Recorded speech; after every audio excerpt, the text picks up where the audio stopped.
Vadodara police દ્વારા traffic નિયમનનું પાલન કરાવવામાં આવી રહ્યું છે અને ચુસ્ત પાલન કરાવાશે, જેમાં સરકારી કચેરીઓ બહાર ચેકિંગ પણ હાથ ધરવામાં આવ્યું છે। ટ્રાફિક નિયમનું પાલન નહીં કરનારા સામે સરકારી કર્મચારીઓ અને કામકાજ અર્થે આવતા લોકો હેલ્મેટ નહીં પહેરતા તેમના પર કાર્યવાહી કરવામાં આવી રહી છે, જેમાં કુબેર ભવન સાથે જ નર્મદા ભુવન સહિતની સરકારી કચેરીઓમાં સ્પેશિયલ ડ્રાઈવ હાથ ધરવામાં આવી રહી છે।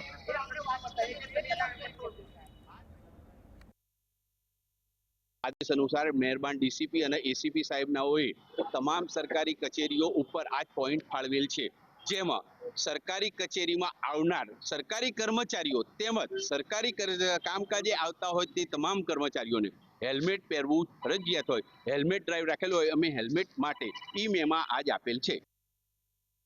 कोईनी साथे विरोध नहीं करो। जी सर, एब्सोल्युट एब्सोल्युट અમે તમારી વાત પોલીસ સાથે કે મને કોઈ દુશ્મનાવટ નથી, મને નથી કોઈ તમારી કોઈ સાથે। અને હેલ્મેટ પહેરવું જરૂરી છે મને ખબર નથી કેમ કોઈ દુનિયામાં રોડ ઉપર ક્યાંય કોઈ મને હેલ્મેટ પહેરેલા દેખાતા નથી। પણ આજની સરકારી કચેરીઓમાં હેલ્મેટ પહેરી આજથી છે ક્યાં છે પેપરમાં ક્યાં આવ્યું છે બધી જગ્યાએ હું બહારનો છું, કોઈનો નથી।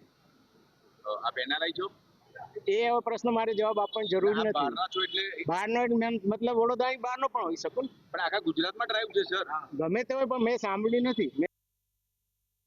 હું ક્યાંય ફરજ નથી બજાવતો, હું સામાન્ય નાગરિક છું, પણ હું આ કર્મચારીઓને જે એને ઓર્ડર કર્યો છે ને એ જ ખોટો છે। રાત્રે અને સવારમાં જેમ અમદાવાદમાં એને થોડી જાણ તો હોવી જોઈએ ને, પેપરમાં આવે, મીડિયામાં આવે। આપણા કામગીરી સામે શું કેવું છે? આ વાંધો છે। શું વાંધો છે?